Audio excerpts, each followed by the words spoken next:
By 1954, Rabwa was a town of 45,000 people.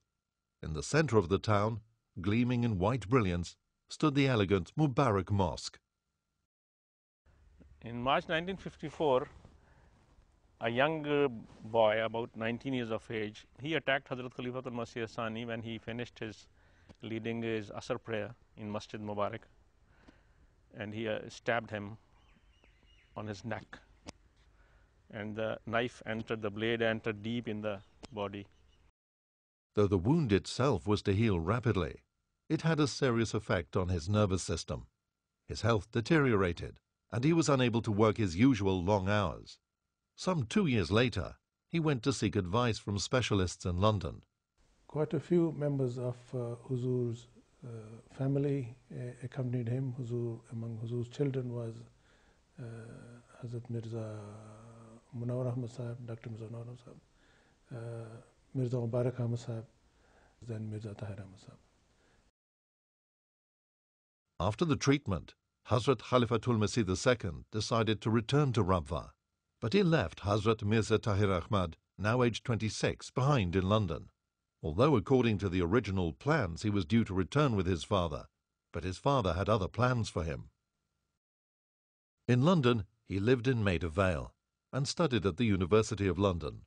Although he had learnt English at school, it was at the London University where he learned how to express himself better in the language. Whilst in London, he also had the opportunity to travel in Europe and meet a range of people. About his experience in London, he states in his biography, "At the School of Oriental Studies, I had met people from all over the world, from Africa, from Germany and Poland, from all parts of Europe really, and from America and Canada and South America. I believe that was important, that God had decided that was what I should do, even though I did not know it at the time. He had decided that I should meet all these people, and that I should go out and travel in Europe. I think that was His design." He returned to Rabwa in October 1957 and got married in December that year to Hazrat Sayyida Asifa Begum.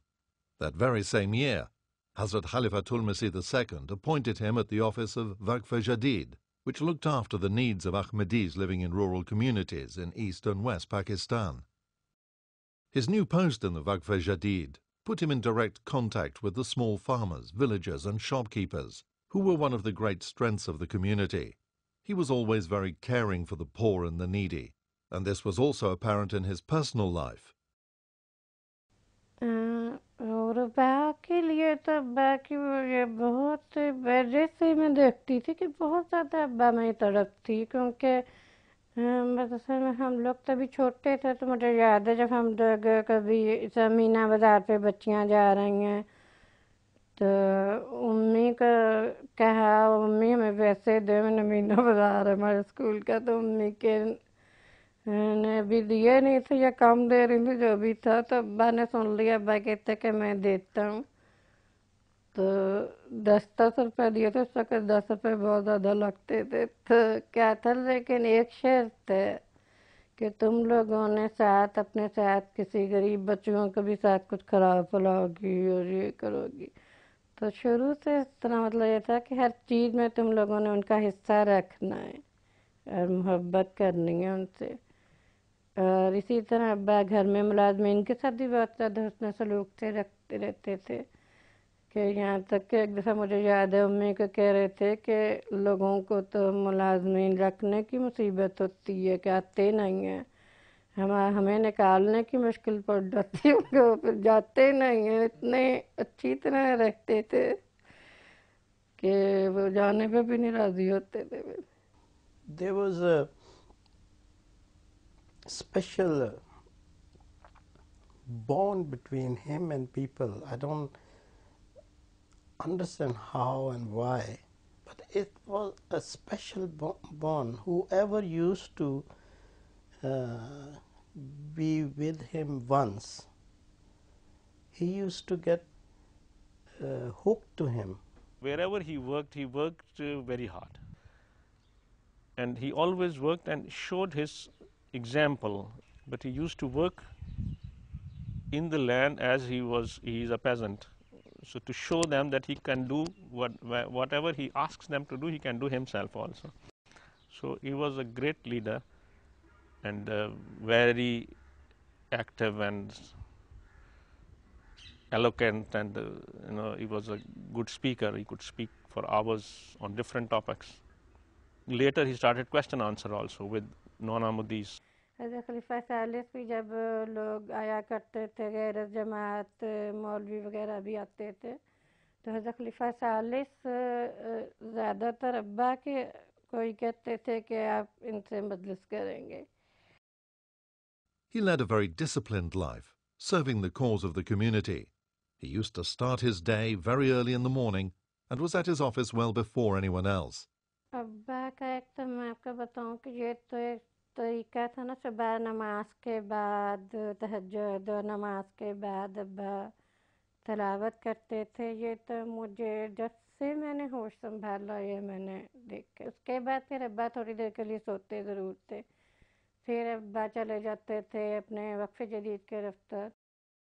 तो दोपहर को आते थे 2:30 साढ़े 3 के दरमियान, और उस वक़्त उनके मुलाजमीन भी अपने क्वार्टरों में जा चुके होते थे. कभी अब्बा ने किसी को नहीं कहा कि मुझे खाना निकाल के दो या गरम करके दो.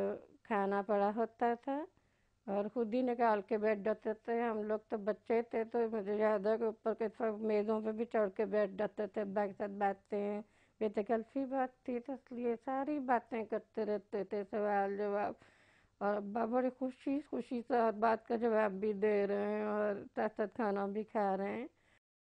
इतना मोहब्बत का सलूक बंधा हुआ था कि अब्बा की नाराज़गी सबसे बड़ी सज़ा लगती थी.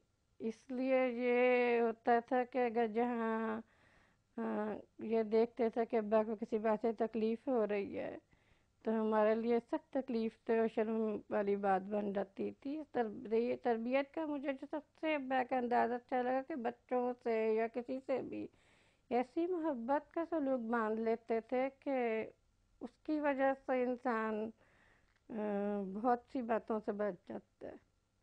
It is one of the ironies of history that the Ahmadiyya movement, which was instrumental in the creation of Pakistan, was persecuted by the so-called religious scholars or ulema, who had been so violently opposed to its creation.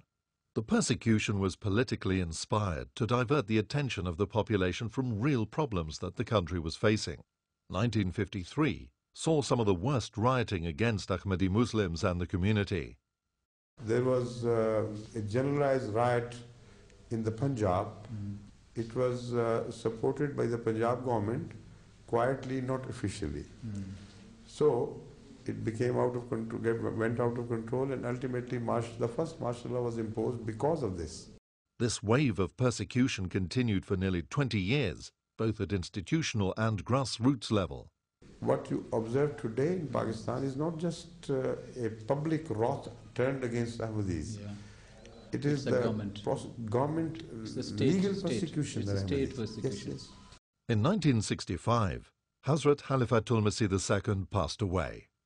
Hazrat Mirza Tahir Ahmad, the son of Khalifatul Masih II and the elder brother of Hazrat Mirza Tahir Ahmad, was chosen as the third Khalifa. The problems for the community continued in Pakistan. Hazrat Mirza Tahir Ahmad worked under the guidance of the third Khalifa to deal with the problems the community was facing. In 1974, legislation was proposed in the National Assembly of Pakistan declaring that Ahmadis were not Muslims. Hazrat Khalifatul Masih III led a 5-man delegation to the National Assembly, which discussed the proposed legislation. Hazrat Mirza Tahir Ahmad was the youngest member of the delegation, a compliment to his knowledge, sagacity and familiarity with the history and traditions of the community. In 1974, Pakistan's National Assembly declared that Ahmadis were not Muslims. In 1974, Bhutto committed the mistake of interfering with a religious process for which he was not politically entitled. You see? Yeah. And that opened the Pandora's box. After that, nobody could be able to close it. Hazrat Mirza Tahir Ahmad continued to serve the community with great zeal.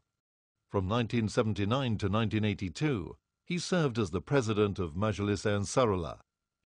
He also served as director of Fazl-e-Omar Foundation and patron of the International Ahmadiyya Association of Architects and Engineers.